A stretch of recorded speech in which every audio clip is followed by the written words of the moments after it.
Hello. This is Christina Barr. You're watching Black Tea News.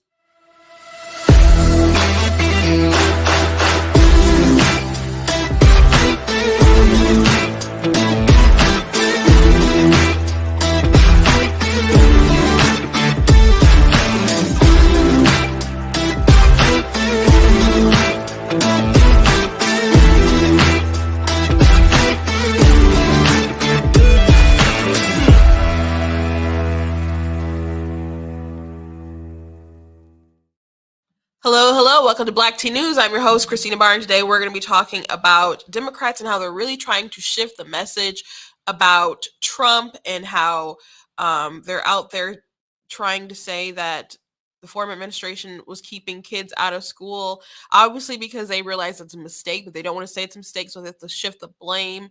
And there's just a whole lot of receipts out there. Just so many receipts. We'll show some of them today. There's even a Democrat Party attack ad toward Trump geared toward the fact that he wanted schools open. So lots of craziness out there on that front. Jennifer Lawrence had an interview in Vogue magazine, I think it was. Well, not Teen Vogue, but maybe it was just Vogue.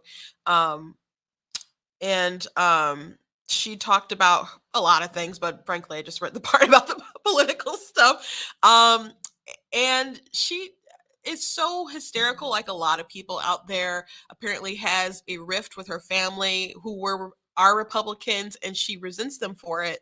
And she doesn't think anyone should really be not political because politics are killing people. Of course, she's for the sort of policies that literally do kill people, and is very sad that other people aren't.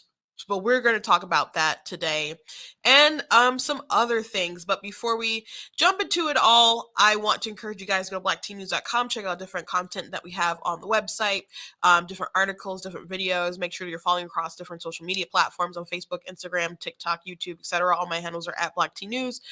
Black like the color, tea like the drink, except Twitter is at True Black Tea. If you're watching on Facebook and YouTube, all the links should really be in the description, so you guys can find me from there. You can go to the website. Make sure when you go to the website that you're also dropping in your emails so you can get updates on the email list. Also, if you like what I do here at blacktnews.com, consider leaving a donation at blacktnews.com, whether it's a small gift, whether it's $10 or $20. You can do more, $50, $100. I very much appreciate it. Software costs to stream, costs to run my website, costs to get here, costs to travel, to do a lot of different things that we're getting done and trying to do before the election. So make sure that if you want to do that, you can go to the website and do that. If not, I thank you guys for sharing, for liking, for commenting, for boosting, for following. If you're on Facebook, make sure that even if you like the page that you now follow it, because they kind of changed up a couple months ago how they do things. I think a lot of you think that you're following, but you liked it. It's not quite the same anymore. So just take a moment and make sure that you are actually following, and make sure that you are also subscribing across different social media platforms. If you watch on Facebook, a lot of you do like to watch on Facebook. Make sure that you're still subscribing on YouTube, because it does help across the board. Also, check out different merchandise that we have, like a lot of gendered stuff, the Club XX lifetime membership. You cannot just decide to switch. We got the Constitution is a Glorious Liberty document, a really cool Frederick Douglass shirt, who did not believe the Constitution was a terrible, horrible thing. That's a quote from his What to the 4th of July is, What to a Slave is the 4th of July speech, which is actually really, really good. We have the Make Crack Whack Again Trump 2024 shirt, because apparently Democrats want to give crack to people to help curb drugs. So we made a shirt about it. Got the aborted Roe and Casey stuff and Life Wins, all kinds of stuff, including the pumpkin spice season. It's pumpkin spice season. So check out that merchandise on the website. So before I jump into it, I also want to thank Bride of Michigan Pack. I'm in their studio today. If I say something today that triggers you, they don't care. I don't care. It does not work like that. They just like to uplift conservative voices, and I appreciate the opportunity to be in here in the studio and say what's on my mind. Okay, you guys know that I like to start with something humorous, and so I have a meme from the Grand Old Memes, Right to Bear Memes, I think is there if you type in their name on Facebook, but it's Right Grand Old Memes, I think is the actual handle on Twitter. And so they have it kind of like a red blue pill moment, from like Matrix. But you have the candlelight and you have electricity. And here this is supposed to signify Florida.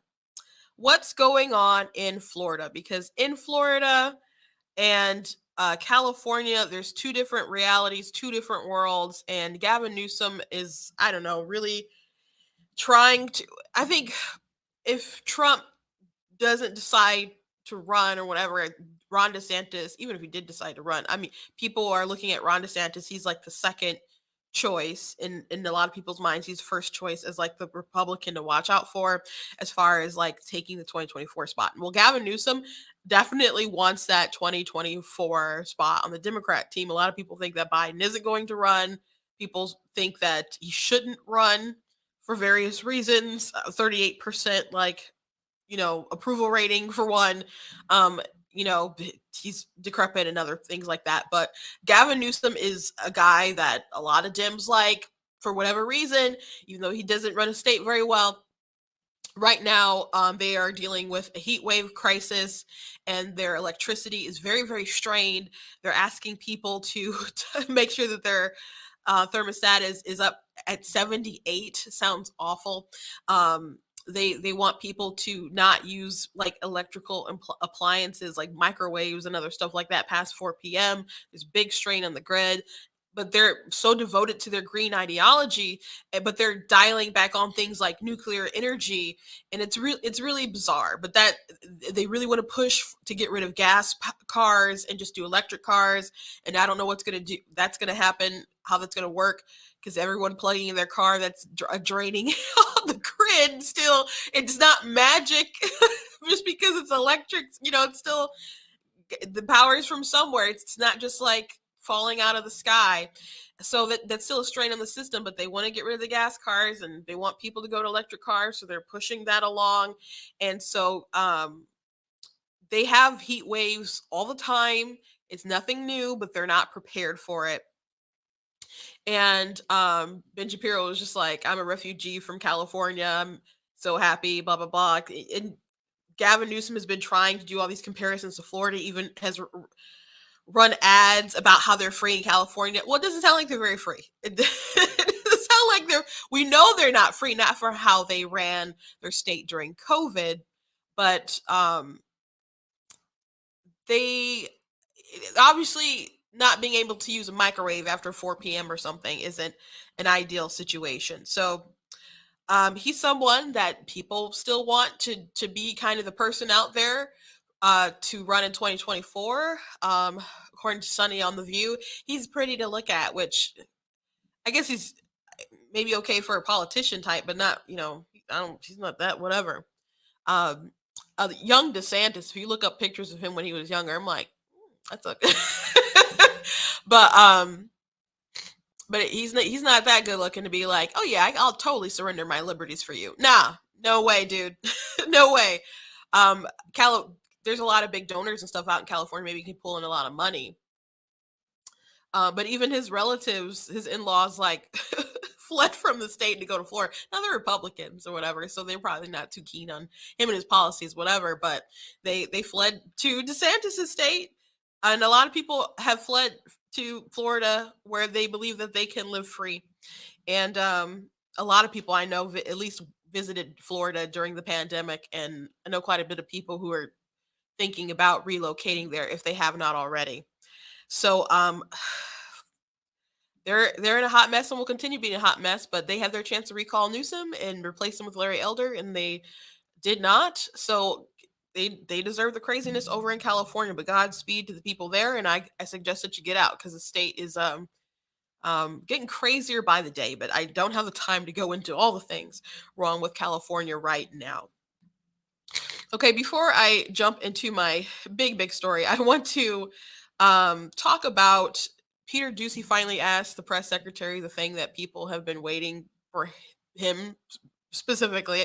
I guess if anyone asked, it would be appropriate, but I think if anyone suspected someone asked, it would be Peter Doocy, because she tweeted out about Kemp when he won, and tweeted out in 2016 and believed that those elections weren't legitimate. So now you have people saying, well, it's a threat to democracy to not accept the results of the election. So she's had to have been known this was coming. And she did say that she knew the question was coming, but she answered it in a garbage way nonetheless. The new attention on the MAGA Republicans. You tweeted in Oh, I knew 2016 this was Trump coming. stole an Oh. election. You I was tweeted- waiting, Peter, when you were going to ask me that question. Well, great. Here we go. You tweeted Trump stole an election. You tweeted Brian Kemp stole an election. If denying election results is extreme now, Yeah. why wasn't So it then? let's be really clear. That comparison that you made is just ridiculous. I have been well, ridiculous? you're asking me a question. Yes. Let me answer it. And you said it was ridiculous. I was talking specifically at that time of what was happening with voting rights and what was in danger of voting rights. That's what I was speaking to at the time. She's lying. She's lying. And she continued on, but it just wasn't true. And people are trying to say there's a distinction between like Trump talking about, I don't know, people alleging stuff with Dominion software and all kinds of other stuff versus like at the time they thought that Trump was a Russian agent installed by Putin. Bro, that's a pretty radical thing. I know a lot of people prop that up, which by the way is a conspiracy that got its legs from like Hillary Clinton's team and just went on, even though they knew that it wasn't accurate, true, whatever. People pushed it and pretended like they had evidence for the longest time, and there was none. It was some really deep blue anon, like people say QAnon, there's blue anon. If you really believe these deep conspiracy theories and people believe them for a long time, and there are people who didn't necessarily believe them, but they propped that up because they knew there were enough people who would believe them, and the goal was to just undermine Trump's presidency throughout his whole entire term, and it basically did happen. And then when people complain about the Supreme Court justices, they'll say stuff, like, oh, this installed president or whatever got these justices. But one thing that they'll say is that they'll say, oh, they installed by someone who lost the popular vote. So this is not the majority will of the people. It's like, that's not how we elect our presidents. So trying to make legitimate appointments that have gone through the process of advised consent to to seem not legitimate, to undermine their rulings on the Constitution. And they'll complain about the senators, and it's like the senators represent the states, not the population. But people know that. Maybe some people don't, and they're ridiculous, but there are people who are smart enough that say stuff like that to push a narrative that they know isn't true, but it sounds good enough to them and virtuous enough to them that the truth doesn't matter. It just matters how people feel about it. So I kind of went in a rant yesterday on why I believe a lot of things that the Democrats are doing are a bigger threat to democracy than Trump, really. So how they use every single lever of power to their own device and will undermine anything, will censor people, will get the FBI to help along with censorship, how everyone kind of works in concert to try to create this one party state. And it's amazing that they'll be like, hey, you random person out in Michigan who, believes this thing, you're a bigger threat to democracy than what someone calling the FBI and saying, hey, look for misinformation. We know that it's not actually misinformation, but we want you to censor that. What's a bigger threat? So now I don't think they obviously care about people and their perception on these matters. They don't have any sort of integrity because she's very, very bad at her job. She's nothing, adds nothing to the role of press secretary. She ticks the boxes. She's an immigrant, she's Black, and she's gay. That's what's important to them. But she's not a good press secretary. She's not even as good as Jen Psaki, and Jen Psaki is way inferior to Trump's former press secretary. But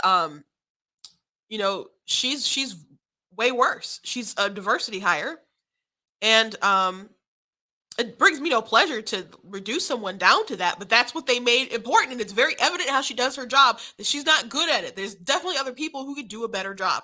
Now, it probably doesn't help being Biden's, press secretary, but I would think it would probably be better to be Biden's press secretary than Trump's press secretary for sure, especially since you're not met with the same kind of hostility that in a Trump administration was. So she's not very good at her job, but you do look at people's backgrounds and sort of things that they tweeted and said it, etc. And if they were going to go this route, talking about January 6th and election deniers and 2020, blah, blah, blah, they know that she's said this kind of information, not just about 2020, but the 2018 election. So I don't think they really care. Like Peter Doocy asked the question, it didn't matter what her answer was. She rambled on about her answer and had her excuse, and other people stuck up for her. Whoopi Goldberg stuck up for her and was like, well, she's a citizen, blah, blah, blah. It's different when she said, oh, is she a threat or is she not a threat? Is it a threat to democracy when people denied the results of election, or is it not? Because now she's a press secretary who believed these things, or spouted these things anyway. So she's at a high level of power. And people at the White House do go in and try to censor people on social media. It's a fact. It is a fact. Through some lawsuits and stuff, there's been some documents that come out that the White House has gone ahead and been like, hey, why is this up? This is misinformation, blah, blah, blah. There's accounts they don't want up and they want them gone. They speak up and they try to get certain people out of here. So it's not just like these social media companies doing whatever they want to as private entities. So they could have known that she was an issue, but they don't care. They don't believe that they'll be held to any sort of standard. So she's laughing when Peter Doocy bringing it up, and she's like, oh, I knew you were going to bring it up, Peter. I knew, and just is laughing and dismissing him and called his question ridiculous when it was an obvious question. It's obvious. So it wasn't ridiculous. Maybe there's an answer you can give to clear it up or whatever, but it's not a ridiculous question. It's just like highlighting your hypocrisy, but she can laugh through it not because it is ridiculous, but just because she knows she won't be held to a higher standard. It's just how it is. Just how it is.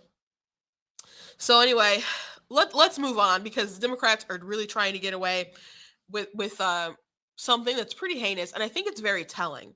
So the press secretary recently, and I don't have this particular clip, I queued up, but they're trying to flip the script as far as who was keeping the schools closed.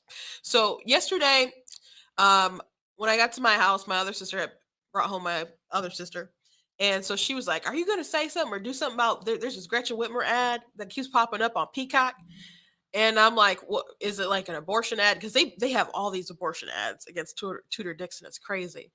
So many ads. And she's like, no, it's a different ad. And Gretchen Whitmer was like, I kept the schools open. Or not that she kept it open, but she brought the kids back to school, blah, blah, blah. And mom was so mad. And she was saying, no, you didn't do that. You kept them out of school, blah, blah, blah. And so I'm like, well, I didn't see that ad myself, but I'll definitely try to find it and do something with it, because that's ridiculous. That's ridiculous. I remember when schools weren't open and talking on the show, and one time I had Barrett, who's running for Congress, on Tom Barrett on the show, and we were talking about how schools are closed and how them being closed for so long really had a negative impact. Some friends of mine, well, we lost during 2020, we lost a church member, and they died. Where was it? 2021. I think it was in 2020, but it wasn't from COVID. It was from cancer, and her daughters were out of school and couldn't be with their friends. I'm like, they lost their mom and they can't even be with their friends, and it was just such a heartbreaking thing to think about, to have such isolation. And there are countless of other stories, kids feeling isolated, can't be with their friends. And in Michigan, we have kids who are so far behind on their skills, particularly reading skills. And obviously it's related to the pandemic, and they kept kids out of schools for a very long time, especially in areas like Flint and so on. And Gretchen Whitmer is a part of that. The Democrats were a part of it. They pushed for that. And the crazy thing about that, that's something that the teachers unions pushed for kids to be out of school for the longest of times. And they try to say like, oh, it's because we don't have enough money. And they kept kind of trying to do a shakedown about we need more money. We need more money. You know, some of that money that they used for for school and education and stuff has been allocated for like critical race theory type stuff, DEI, diversity, equity, inclusion training, not for like mask and social distancing and uh, plexiglass. And I'm not saying people didn't use that, but they did mismanage your funds. They did mismanage your funds. They negotiate it for more cash so they can do stuff to implement their agendas and I don't know, pay administrative people, figure out jerry rig the system, whatever. But the kids suffered. The kids suffered, and now they're trying to twist it because they know there's these real world effects. People know their kids are behind. It's very frustrating.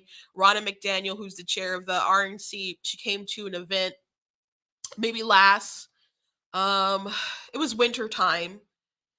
It was for like the Wayne County dinner, Eisenhower dinner, I think, or something. And she was a speaker, and she talked about her son and how, you know, he was struggling with being behind and the sort of anxiety of just not being quite ready because what, you know, they had going on with COVID and how she had to fight as a mom. And seeing like the pain and hurt on so many people's faces, hearing their stories about how the kids suffer. It doesn't matter if you vote red. It doesn't matter if you vote blue, if you wear pussy hats or if you wear Make America Great Again hats. Your kids have been damaged. And even if you were gung-ho, like, let's keep kids out of school, maybe you can think, like, you know what? I don't know if this was the best thing. And the data always suggested that kids were not in a particular danger from COVID. Those are just the facts. I've showed them many times on the show. And I think I actually got rid of the graph not too long ago, maybe a week ago, to clear up space. But they're just unlikely to die from COVID. So let's just go through the record and look at some of these videos from Democrats. Here's Jill Biden. As an educator, there's been some vocal opposition, especially from teachers' unions, to this idea that the teachers should be forced back into the classrooms this fall, regardless of vaccinations. What do you say? I mean, what's your message to educators? Is it time to get back in the classroom this fall, no matter what? Well, I think it depends on, we're following the science and what the CDC says. And so each district is different. And so I think we have to listen to the experts and the science, and then the districts have to decide. Yeah. So the CDC was taking notes from the teachers unions. There was like coordination there. It wasn't just purely a science, trust the science thing. Down in Florida, they were listening to the science, and DeSantis looked at the data. He's like, this doesn't make any sense. We're going to like open up, but other parts of the country, they kept kids out of schools, and it had nothing to do with the science. It had a lot to do with the teachers unions trying to shake down and get more money. They said they needed more money for different things, but they didn't always use the funds appropriately. So there was one teacher who was like, "Oh, we need to keep the schools shut down, our safety, blah blah blah." And there's a picture of her on vacation somewhere. It just was a lot of insincerity. People making excuses while the kids really did suffer. And then they had crazy stuff like you be in college and have remote learning or something, and they'd be like, "Well, you have to be vaccinated." It's like I have a friend who had a big dispute with their school, and they wanted him to be vaccinated or he was not going to be able to graduate or go to the classes and stuff, even if they were virtual. So what sense does that make? It was all really about control, trying to force people into compliance. It wasn't about the science. Maybe weird science, but not the science. A lot of these videos, by the way, are from like 2021, not even 2022. Here's Jen Psaki. Well, I will say one of the reasons that the president has put $130 billion of funding in his American Rescue Plan is because he knows that schools across the country need funding to satisfy some of the mitigation steps that are recommended in the CDC guidelines. I talked with him about this morning, and his concern, as you have raised, that this is deeply impacting women. We're seeing that statistically with every week and every month of jobs numbers. We've seen it anecdotally. And his concern is about the impact, of course, on working women today, but also on how it will bring us back in the years ahead. Because if there are fewer women who are in the workplace, there are fewer women climbing the corporate ladder, there are fewer women who are getting law degrees, getting doctorates, and that has a long-term impact. So you're right that, or I should say, what I'm taking from your question is, can we get this done if we don't have funding, if we don't have the different components? When he announced his goal of opening the majority of schools, he made clear we need to have funding, because many schools will tell you across the country they were waiting for the CDC guidelines. They want to know how to do it safely, but they need the funding to hire more teachers. They need more bus drivers. They need the ability to implement the mitigation steps that are going to work for their school district. So first of all, there was money left over from the original COVID bill that they did pass. A lot of money that wasn't spent when they passed the American Rescue Plan, which was far more broad. And again, they used funds inappropriately for other things like DEI and critical race theory and some other stuff as well. And it was like, oh, we got to get the CDC, but teachers unions were saying stuff to the CDC so they wouldn't push for the schools. The data did not support that the kids were in danger. Kids under 14, or maybe it was 5, maybe up to 12 or something like that. On the graph that I had saved up, it was your kids are more likely to die from suffocation than they were of COVID. It was just very, very little risk, and people were seeing from other countries that decided to have schools open that they weren't really seeing the spread from the kids so much. So even when they had money, even when teachers got vaccinated, they kept still moving the ball. And Biden, they talked about having schools open within 100 days or something of his administration. He pushed 100 days of masking, 100 days, blah blah blah. Maybe we can celebrate 4th of July together, right? If you remember all that stuff. They kept pushing it because for whatever reason, they believe that they amassed more power from this really big control. Of course, that is something we have always fought for. And it's so sad that for many of our children, their breakfast, their lunch, and their food comes from when they go to school. And we have a plan on how these kids, when they're not in school, will be fed, and the mobile units going out. We've had this for summer school in the past, not related to a pandemic, but we know how to get this done. But the fact is, it's not a question of balancing equities. It's about a question of crossing a threshold of safety. We cannot say to kids, well, go to school, you might get sick, and take it home, because they're the biggest risk.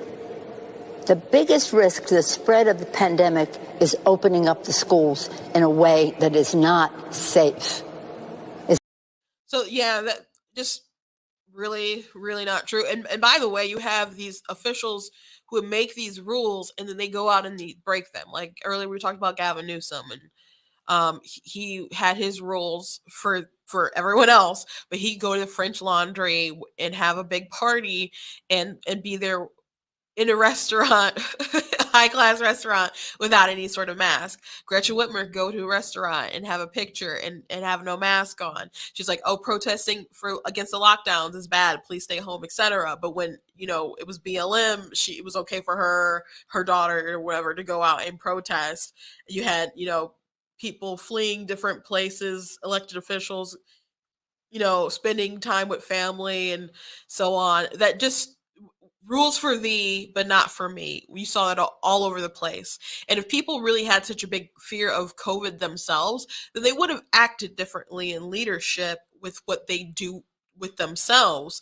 And maybe they do feel that it was as dangerous as they were claiming, but they still felt like they had a right to make that assessment and make a decision themselves. Well, okay, but you can't do that for you and not believe that that's something that everyone else can decide for themselves, to weigh the pros and the cons and then live accordingly. So there was a lot of lies about school, but since I played that clip about school, and that clip I believe was from 2020.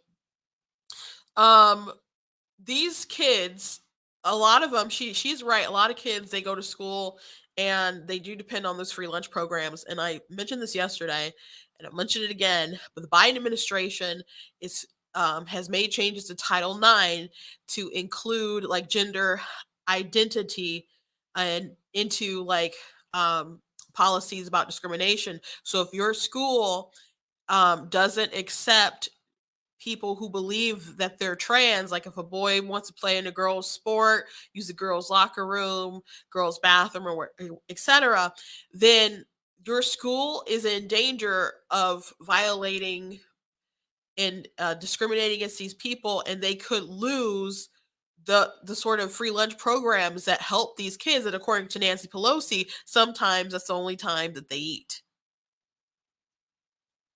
So it's already happening. I mentioned there was a school in Tampa who fought with the Biden administration. They did end up getting an exemption, but you shouldn't have to be like a Christian school or somebody getting an exemption and saying, hey, this would violate my faith. There's a lot of people in public schools who may be Christian or Muslim or Buddhist or just secular period, who don't want boys in girls' bathrooms and so on. And they don't want to use that as some kind of gun to hold up at the kids' heads, the school's heads, and say, give us what we want, or we're going to rob you of the lunch money that should go to the kids. So I keep that in mind. Kind of a different topic. But I think that's something that people should be discussing, something that should be talking about. I said if people don't put that in mailers and talk to their neighbors and their friends about it, then they're fools. As far as election, I think people should be able to sweep the midterms with information like that. And that may be one reason why that school was able to get that exemption. Because they don't want that kind of stuff to become bigger stories. But after the midterms, you'd probably expect that a lot more stuff like that could really slam down on people's, as far as the Biden administration. So be proactive and tell people now to fight for their kids and fight for their families. And Democrats have to learn that this is not a road that they want to go down on, or they will keep marching down that road. Here's another clip from Pelosi. Here's Andy Reitgard, the teachers union. Has really thrown this curveball that says that while vaccination is the number one gold standard, that we need to, bring back our masks for schools. So the bottom line is we're going to keep kids safe. We're going to keep our members safe. And we're going to try to open up schools, and we're going to try to move through this political battlefield. So they kept saying they need masks, they need vaccines, et cetera, to get open. I mean, and they really, really pushed that to the limits as far as that it could go. This video is really recent. This just like happened the other day. Was it a mistake to keep children home for school so long during the pandemic? Dana, this was a decision of local school officials and our scientific experts trying to get their hands around a pandemic that was killing millions of Americans, to protect their children, to protect their staff, to protect their communities. I am proud that when Democrats got control a year and a half ago, Democrats voted for the American Rescue Plan that helped our kids get back into school safely, making sure that our schools had testing and supplies and ventilation and the ability to make sure their kids could be safe at school. And today, virtually every child is back in school. That is what I focused on, making sure that we were providing the resources to our schools so they could reopen safely. And that's what we have today. Yeah. Yes, we have an issue about kids being out of school. And I am very focused, Dana, on making sure that we help get our kids back to where they need to be. Which is going to be a big challenge. In retrospect, it is a no challenge. Second thoughts and I know hindsight is always 2020, but given the numbers that you're seeing and the decline that we just talked about, you still feel comfortable with the way that school districts, even, in your home state, handled the pandemic? I think we were under unprecedented times at that point, where people really were struggling to figure out what was the best thing to do to make sure that their kids, their families, their children were safe. Yeah, so people were struggling and they were scared to death. People were unnecessarily so because of how CNN had like a death toll counter on their news channel every day. And of course that was political. Of course that was, once Trump was gone, it was like, poof, gone. You don't need to know. Even though the COVID numbers, I think for like July, for example, were very similar to last July as far as the deaths go. But you have people now who will admit and explain, like, well, if people come into the hospital, they test them for COVID. So if they die with COVID, it's not the same as dying because of COVID. Yeah, that was always true. That was always true.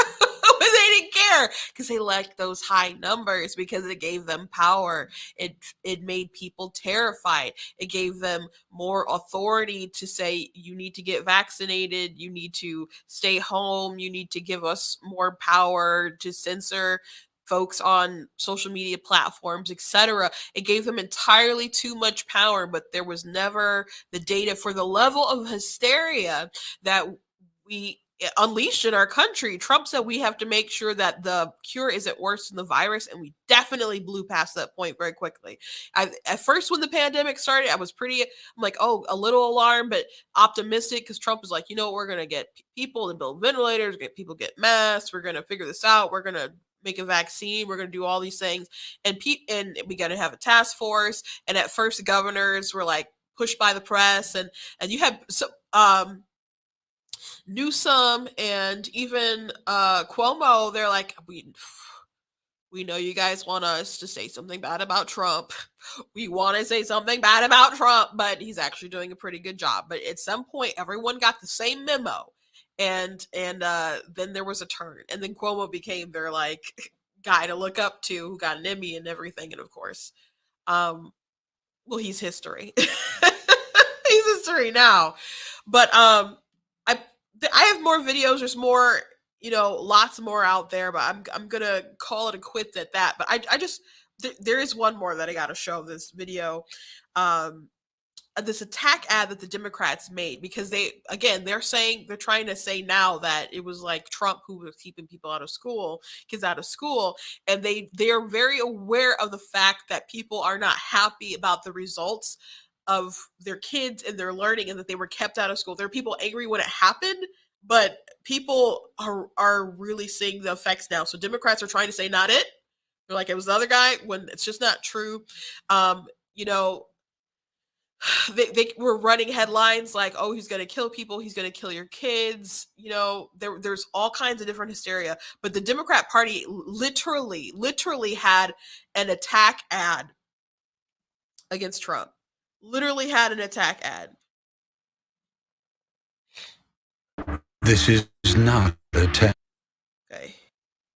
This is not a test. We have it totally under control. It's one person. He promised it would disappear. It goes away in April with the heat. More dead than from the 9/11 terror attacks. Unprepared and making it up. Ultraviolet, supposing he brought the light inside the body. Other countries followed guidance. He ignored science. Slow the testing down. Most new cases in a single day. 4 million cases. Desperate to reopen schools because he thinks it will save his re-election. We have to open the schools. Critical shortage of PPE. Threatening their funding. When they don't open their schools, we're not going to fund them. Ignoring how the virus spreads, risking teachers' and parents' lives, going against the advice of experts. It's had very little impact on young people. Do you trust him to do what's best for our children? Because this is not a test. Trump is failing. I aced it. I aced the test. Yeah, so that was a Democrat ad. They're mocking him and they're upset because he said schools must open in the fall. And he said it doesn't affect young people that he's right. He was absolutely right. If you look at the numbers, you can go to the CDC. You can go to the CDC right now, and you can type in, you can look at a graph about and look at numbers from a certain point in time. You can look at through the whole pandemic, but look at the numbers from like ages 0 to 12 or up to 18. That it's very low as far as COVID deaths. Very, very low. But they didn't want parents to know that. They wanted them to feel like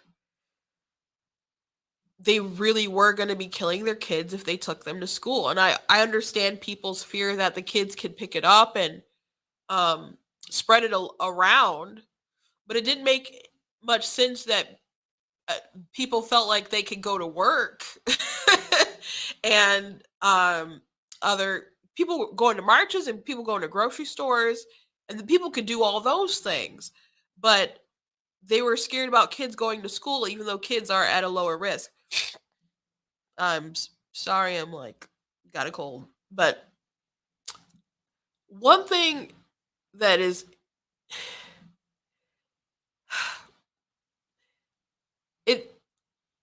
they're really just tipping their hand. This is what's scaring them. They're not scared of Trump coming back in 2024. That's not the concern right now. They're placing the blame on him in preparation if he does. Things that went wrong with the pandemic. They're going to point to that kind of stuff. Even though It will say. Sorry, I didn't mean it to play. Even though they think that even those there are receipts like that, they don't care. They don't care because they have the airwaves. They have social media moguls and tech giants. They have people in place that they pay. They have the TikTokers that they invite to the White House to spread the propaganda and so on. They think that they have enough of the ears of the electorates to spread the lies that the truth will never reach them. That's how they operate. That's how they operate. So even though there's receipts, literal attack ads blaming Trump for opening schools, they don't believe that you're going to be able to correct the record in time. The truth doesn't matter. The truth absolutely doesn't matter to these people. Yeah, bars, pubs, liquor stores, all these things were open. All these things were open, and schools were not. Schools were not. Really wish I still had. I was trying to clear space and I got rid of all my graphs. But if you go to the CDC, you can look up the numbers of children. And I have old articles if you go to blacktnews.com that look at some of the numbers, but Trump was absolutely right that it was not a big threat to the kids. But again, they don't care. It amassed them more power, because one of the reasons that I wrote a book, Slay Your Fear, is because I looked around at all the fear that people had. You can go ahead and get that on Amazon. It was like, I got the idea for it during like Star Wars Day, May the 4th. And I thought of Yoda's line that was, fear is a path to the dark side. Fear leads to hate. Hate leads to anger. Anger leads to suffering. And I could just see the sort of anger that people had surrounding COVID and how it turned neighbor against neighbor, friend against friend, relative against relative, and how much power the government was just amassing using the fear of the people. And so I'm like, that's what they do. And they know that it's an excellent tool. So they couldn't afford to tell you the truth, because they knew that it was filling their pockets with more power and cash, but with mostly power. That's the thing that they cared about. So this is what people need to focus on the midterms. People need to remind each other, like, regardless if you are red or blue or, like I said, MAGA hat, pussy hat, whatever, your kids suffered during this. Don't let the Democrats run away with this narrative that it was somehow Trump that solely did it and he was keeping people from going to school, when they literally were saying you're murdering kids if you do it, blah, blah, blah. There was lots of funds that they gave. Even before the American Rescue Plan, we've spent so much money on COVID relief. the teachers union and stuff, they just wanted more. And even when they got more money, they're like, well, we don't know, we need the vaccine. And like, well, we don't know, we need this. Well, we don't know. It was a game. It was a game to them, and they don't want to pay the consequences of their game. Okay, lastly, I want to talk about this Jennifer Lawrence piece that came out with Vogue, and they talked about other stuff. I'm gonna be really honest. I jumped to like the political stuff because that was far more interesting. I care about so much about her other films, her talking about that stuff so much.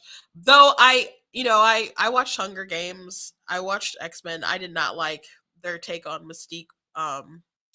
So not saying that she did a bad job, what she was given or the vision that they had, but it wasn't my juge, and I didn't like it, especially not as a comic book fan. But she has had a lot of animosity, I guess, with her family ever since the 2016 election. So I want to talk about that portion of the story. So I'm going to go ahead and read that. Lawrence led me through a sunken den to a large outdoor dining area that was screened in Southern style. As she uncorked a bottle of white wine, she warned me that she was in a mood, not a bad mood exactly, but a consistently emotional one brought on by the Supreme Court decision overturning Roe v. Wade a few days earlier.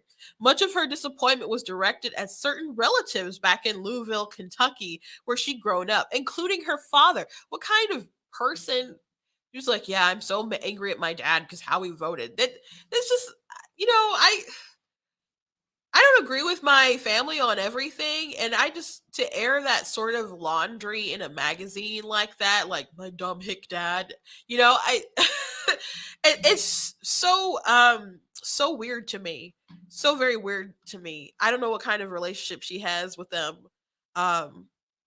beyond this, but apparently it's strained how she talks about it. The 2016 election had torn an open rift in her family. And by the way, my oldest sister, she worked. I worked in politics, but she worked pretty deep in politics. She worked at the in my GOP. She worked at the RNC, and she would tell people like, "Don't ruin your family over politics." A lot of these people, like in the upper elites, whether Republicans, Democrats, she's like they're friends. They go on and do their own thing. Don't break up your family relationships over this stuff. It doesn't make sense. Like people out on the ground who are voting and maybe the volunteers, all this stuff, they get so emotional about that stuff. When consultants or whatever, like it's sad when they lose, and great when they win, but it's not like the emotional devastation that some people like who are unaware of how it works take it. And we just take it too personal compared to people who run the game. And people are willing to destroy their family dynamics, break up with all kinds of different. I really don't think you should be dating people who share vastly different values from you. But it's fine to disagree on like political stuff here and there. But but if you're willing to have an open rift with your dad or something and spill your guts to a magazine about, that's not healthy. It's really, really, really not healthy. And by the way, it's not healthy people's attachment to the Roe v. Wade situation, how deeply that people are, like, it weirds me out how deeply people feel that they need abortion, especially since like so much of it is elective. So much of like nearly all of it is elective. It's not from cases of, well, not like your life is in terrible danger, even if you add in sexual assault in there, even if you add like fetal abnormality, most of it is still elective. Like you don't need it. Maybe you may feel like you need it in the situation, but we need to address why women get in those situations. And some of that, don't want to quite victim blame with them or whatever, but there are things that women can do to obviously be proactive, to not be pregnant or not pick bad men who you don't want to father children with. There's things that women can do. But I know people make mistakes, etc. But we're talking about taking a human life. So like, but even if you find yourself in that situation, what can we do? Can a pregnancy crisis center help? Can we help you as a community pay for diapers and so on, etc.? Not through like the government, through charity, like through people doing kind things. Do you know how much people spent on Jennifer Lawrence movies, or how much money Jennifer Lawrence has? How much does she give to women in need who feel so desperate that they don't know if they want to carry their baby because of financial crisis, whatever. That could make a world of difference if she's like, you know what, I want to help these women. Like all these women marching, what if they took the time to actually help the women in the desperate need of the situation? What our world would be vastly different. But instead they're like, oh my gosh, I can't eliminate my pregnancy. That is so weird to me. It's so bizarre. But anyway, repairing it was an ongoing process, particularly since having a baby, she had been trying to heal. She even discussed with her therapist the reoccurring nightmares she had about Tucker Carlson. That's weird. I just worked so hard in the last 5 years to forgive my dad and my family and try to understand it's different. The information they are getting, it's different. Their life is different. Lawrence had a haunted look in her eyes. She would stop at times to apologize or make a self-deprecating joke, then get visibly overtaken by emotion again. I felt like I was watching a real life version of whatever it is that happens when she acts. I've tried to get over it and I really can't. I can't. I'm sorry. I'm just unleashing, but I can't bleep with people who aren't political anymore. You live in the United States of America. You have to be political. It's too dire. Politics are killing people. No, politics aren't killing people. It's natural for people to disagree. It's fine that we have different political parties. It's fine that we have disagreements. It would be unnatural if everyone agreed on the same topic. If we all like agreed like 100%, or if it was 90, that would be concerning. Like my family all raise the same values, pretty much believe the same things, but we still have disagreements amongst each other. So if our small pool can have disagreements, the country being so large and diverse, it'd be weird if we didn't have disagreements. So politics, debating, coming together, you having someone represent you, all that's like, that's fine. Politics is fine. The manner of which people do it nowadays is not good because there's suppression of speech, there's condemnation of free thinking. People are rigging information, etc. Intimidation. That stuff isn't good, obviously. But to have free debate and have disagreement, that's good, actually. I believe that is good. Policies may kill people, though. Policies may kill people, but Jennifer Lawrence is upset because of a policy that kills people, and she supports that, and she thinks it'll probably kill more people if you don't support abortion, which is about deliberately killing people, like induce abortion. That, like, if you're saying politics kills people, no, policies kill people, and abortion is a particular policy, political procedure that is literally killing people. Like 1 million people a year. 1 million people a year. 1 million. So, like, she's going on this hysterical rant as if her parents and her family are so dumb, but she's saying something that's crazy. And she's going to go on to guns and other stuff, but we'll get there. The reversal of Roe was reigniting all of it. She had not been entirely in Hillary Clinton's corner, but still found it incredibly upsetting that the country elected Donald Trump. It breaks my heart because America had the choice between a woman and a dangerous, dangerous jar of mayonnaise. And they were like, well, we can't have a woman, so let's go with the jar of mayonnaise. There are really a lot of issues with Hillary Clinton. I'm not going to totally derail the rest of my video going into all the things that are wrong with Hillary Clinton. When I worked with the Michigan Republican Party, I did a video, 50 reasons not to vote for Hillary Clinton, which I'm going to repost, I guess, on my page, because I've been saying I think she's going to run in 2024. I really do think that she might not do it, but I think that's weighing heavily on her mind. But there were a lot of issues with Hillary Clinton, and it wasn't just about her being a woman, and reducing it down to a woman versus a jar of mayonnaise is crazy. And to reduce Trump down to a jar of mayonnaise when there was so much going on, including Hillary Clinton's radical abortion opinions and the future of the Supreme Court, had a lot to play into it. So I'm not going to go in and totally school Jennifer right now, but if you need some reasons, the 50 reasons not to vote for Hillary Clinton is a great resource. Again, I made it when I was working at the Michigan Republican Party.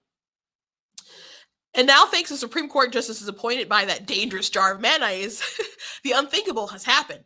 I don't know, I don't want to disparage my family, but she's doing it. But I know that a lot of people are in a similar position with their families. How could you raise a daughter from birth and believe that she doesn't deserve equality? How? Okay. So if you think, and listen to me here, if you think that women need abortion for equality, you are a sexist pig. You are a sexist pig if you think women need abortion for equality. Because if you think that we need this procedure, that the goal of it is to terminate the pregnancy that will end the life of your child, and you need that to be able to be equal to men, so I don't know, so you can compete in work life, etc., whatever. And this is pregnancy is a natural thing. Not every woman has to get pregnant. Not every woman has to choose motherhood, etc. But it is a natural process. So if you need this thing to get rid of this natural thing that is like healthy for your body to do, like if a woman got pregnant, like Matt Walsh was doing a lecture and just explaining very basic things. He's like, if a woman went to the doctor and said, I can't get pregnant, he would know that there's something is wrong, and they try to figure it out. And they could figure it out or hypothesize why it's wrong, but it's not, something has gone awry if a woman cannot get pregnant. If a man goes to the doctor and is upset that he can't get pregnant, he'd be like, okay, there's something wrong with your head, you know? So it's a natural thing for women to be able to get pregnant. But if you're saying that if she cannot be able to eliminate her child, and if she doesn't have that, then they don't have equality, then women are not inherently equal to men because of this deficiency of pregnancy. And it's such a hindrance to her. And she can't be inherently equal to men unless she has it. So abortion doesn't really sound to me like it's an issue about equality. It sounds like it's more of an issue about equity. And you're like, oh, what's the difference between equity and equality? Well, and a lot of times Democrats talk about equality, they're talking about equity, which it's more about equal outcomes than equal opportunity. And people talk about equity with like things like affirmative action and stuff involving critical race theory, etc. But in the case of abortion, I'll say, or just in general, I would define equity as jerry rigging a system, picking winners and losers, being willing to give extra privileges to one group while violating the rights of another group in order to achieve a desired outcome of equality, I guess, in your eyes. So when it comes to abortion, the woman wants a special privilege to be able to kill her offspring. The father obviously can't do that. She wants access to that.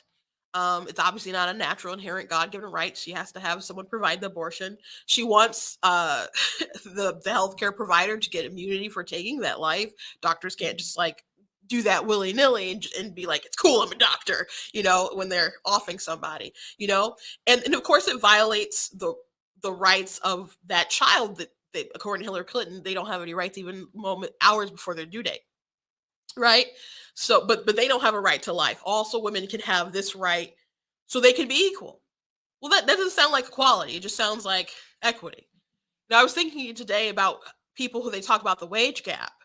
And if they think that women aren't inherently equal, it's like, why should, now I don't think employers should not hire women. So I just want to get the disclaimer out there. But if people think that women are like a detriment to society because of their natural abilities, then why wouldn't employers reflect that in their hiring practices and their pay? That's not what I think. But the logic doesn't quite track to me if you really think that women are inferior to men without abortion. Now, I don't think that they would say that, but that's the implication here, that if they're not equal. Women don't need abortion to not have babies. And men, I mean, once you're pregnant, you are a mother and the man is a father. But a woman can decide to not have that child, and if she wants that child, that man is on the hook, but he can't stop you from getting the abortion if you want. So, anyway, I think Jennifer Lawrence is a sexist pig. Let's go on. Growing up in a conservative home, Lawrence thought of herself as a Republican, but but it was almost a cultural thing like sports or something. She had the notion that there were two teams and that the Republicans were her team. Then one night when she was 16, she was watching 30 Rock, and Liz Lemon said something along the lines of, "I'm not a crazy liberal. I just think people should drive hybrid cars." It made sense. It seemed rational. Okay. Later, when she made movies in other countries, she saw how money always tended to concentrate at the top, not just in the United States, how it rarely trickled down to working people. She gathered more perspective the more money she made. To her, Republican always meant, why should my taxes pay for your haughty lifestyle? Now, she saw holes in that logic. Nobody likes for half their paycheck to go away, but it made sense to me. Yeah, for the greater good. I guess that makes sense. So, why just half? Why allow the government to do that? Why not? Why have big estates, big homes? She like met with this person on the golf course. Like, why enjoy any of those privileges? Why not give away like nine? Why not let taxes take up half of your money and give like 40% to women in need? Why not do that? And don't claim it back on your taxes. Why not do that? Like, I don't have a problem with charity. I have but the government taking money from people like that. Imagine how much more people could help each other if they didn't have half their money gone. Maybe people would do it, maybe they wouldn't do it, but it's their money. Like, as far as a matter of principle, if someone who didn't, people get mad if people voluntarily give 10% of their money paying tithes to church. And people out in the world are like, no, it's totally cool if you give, if the government takes 50-60% of your money. That's bonkers to me. And a lot, and those like Venn diagram, they like overlap a lot. Those people. That's why Herman Cain, he had the 999. He's like, God doesn't take more than 10%. The government shouldn't take more than 10%. That was his plan. Just as the professional inevitability mixed in with the personal inevitably mixed with the political. The persistent pay gap between her and her male co-stars, for example, the hacking of Sony Pictures computers in 2014 revealed that Lawrence's compensation for American Hustle had been considerably less than that of her male co-stars. More recently, Vanity Fair reported that she earned $5 million less than Leonardo DiCaprio for Don't Look Up. Only $5 million difference? That's Leonardo DiCaprio. You kidding me? She knows all the actors at her level are overpaid, but the discrepancy is still bothersome. It reflects the pay gap between men and women right large, and it delivers the same insult. It doesn't matter how much I do, I'm still not going to get paid as much as that guy because of my vagina. I don't think that's it, girl. The hacking and leaking of her nude photos felt punitive, as though it was because she was one of the highest paid actresses in the world that someone thought strip her clothes off. Why'd you take nude photos of yourself? Like, it's not right that people were sharing her nudes, but I don't understand why you'd have that on a phone or wherever people hacked it from. That don't make no sense to me. Roe was hitting especially hard. Lawrence herself got pregnant in early 20s. She had 100% intended to get an abortion. But before she could, I had a miscarriage alone in Montreal. She got pregnant again a couple of years ago while shooting Don't Look Up. By then, she was married and very much wanted to have a baby. By the way, whether you want a baby or you don't want a baby, it's still a baby.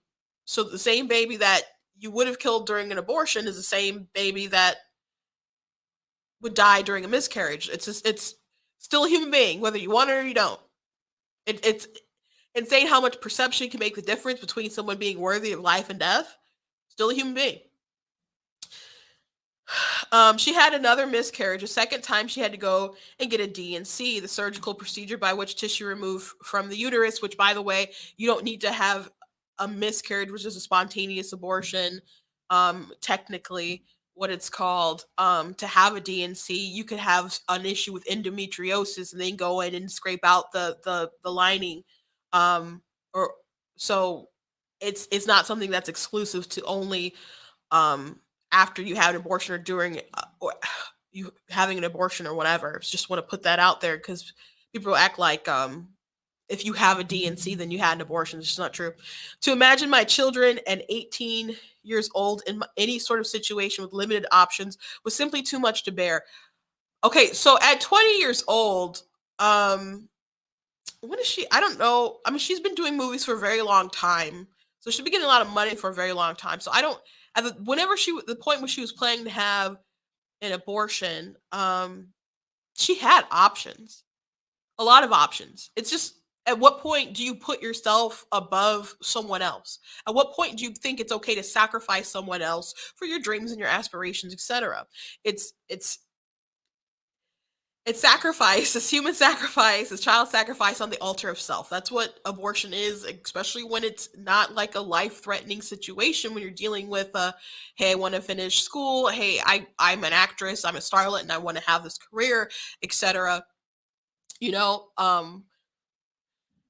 it's, are you going to put that baby at the altar? And just for a second, for like, imagine like you're at a crossroads, like Supernatural something. I mean, Crossroads is like an old thing, but Supernatural's on for 15 years. So just imagine you're going to make a deal with a crossroads demon. And the crossroads demon's like, yeah, you can be a famous Hollywood actress. I just need your toddler. Like, that would obviously be immoral, right? Or your newborn child. That would obviously be immoral. But just imagine that's instead that toddler is the same, but just in your womb. It's still very immoral. It's the same person. Like, it's just time to develop. That's all. The only difference. The only difference. And so she's a very rich actress, worth millions of dollars, very successful. If she had an 18-year-old, what kind of not options is her 18-year-old going to have? That's what I don't understand. It's just so demeaning of women. It's such a crutch and an excuse. Even more so now that she does have a baby. I remember a million times thinking about it while I was pregnant, thinking about the things that were happening to my body. And I had a great pregnancy. I had a very fortunate pregnancy, but every single second of my life was different. And it would occur to me that sometimes, what if I was forced to do this? Forced how? Forced how? Sexual assault accounts for like less than 1%. Most abortions are through consensual actions. The baby did not crawl up there and be like, "Hey, I'm squatting." That's not what that's not what happened. You weren't forced to get pregnant, okay? And it's not force, because you can't terminate a pregnancy.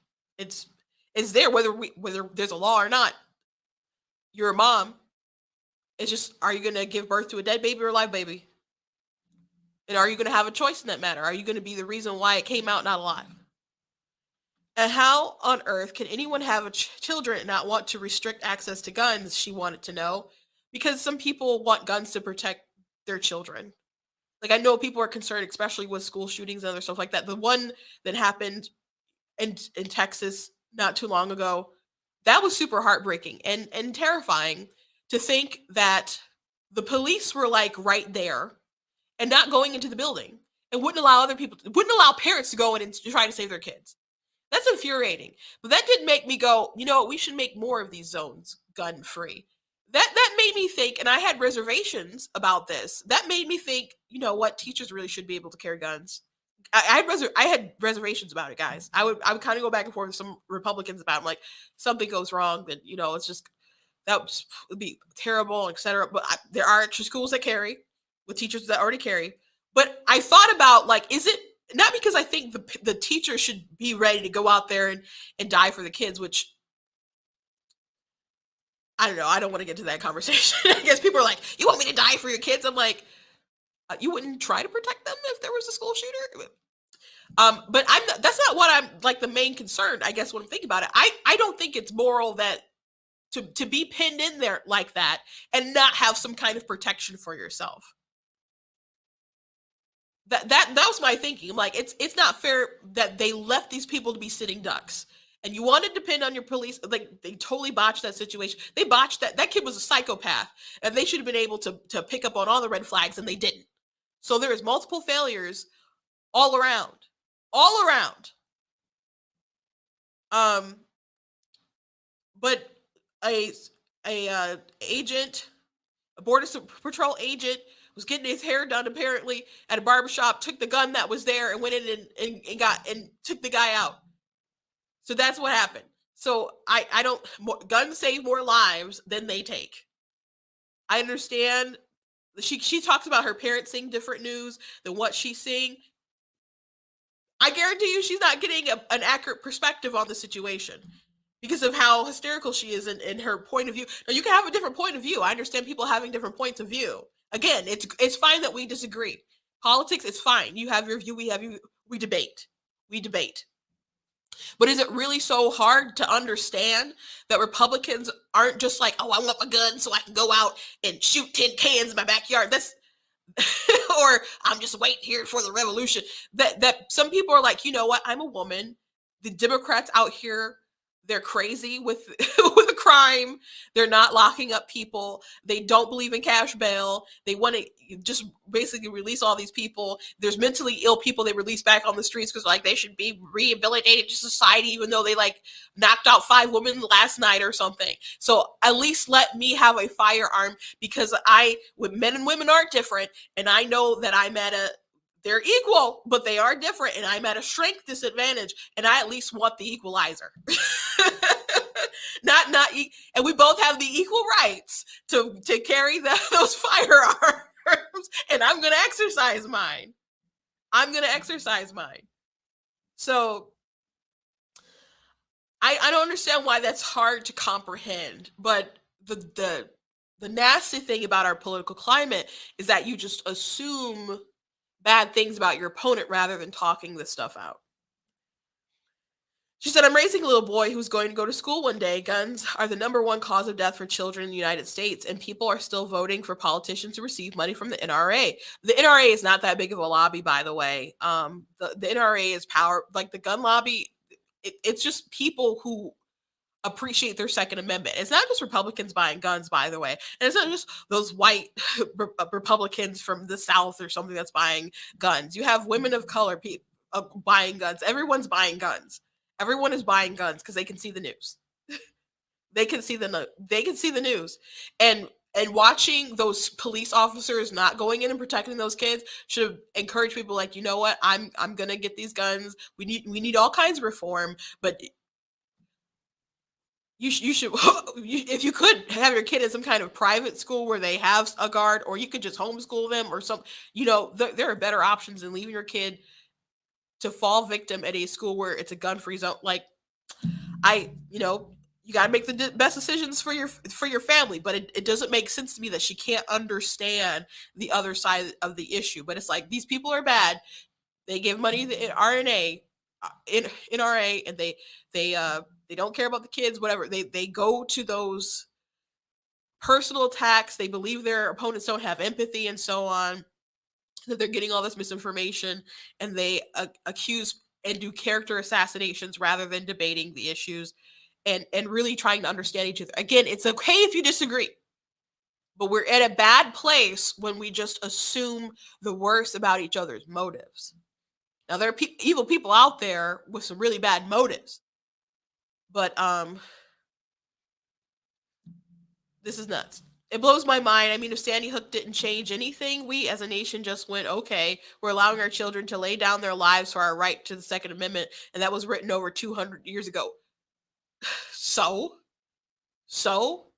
what does this mean? Does she walk around with some bodyguards and armed security ever? Is that a thing that Jennifer does? Because a lot of people can't afford that. Does she? She doesn't live in an inner city or something like that where she's terribly afraid of crime. She's traveled the world and got this big perspective and became a liberal because she watched 30 Rock, and and it's like, you're kind of missing the plot as you disconnect from everyday ordinary people. At one point, I asked Lawrence if there was still open communication about politics with her family, if she had broached the subject with her relatives in Kentucky. I broached the subject in a sense that I unleashed text messages. Just boo, boo, boo, boo, boo. They don't respond. And then I'll feel bad and send a picture of the baby. So her folks seem okay, like her family, to not engage and just be like, they're probably like, oh, that's Jennifer. And I wonder what those text messages were. She said she unleashed, and she just based on how she talked about them in the article, that's too bad to diss your family like that, especially like close family like that. But it's where we are. It's where we are as a nation, I guess. Do better. Be better than Jennifer Lawrence. Don't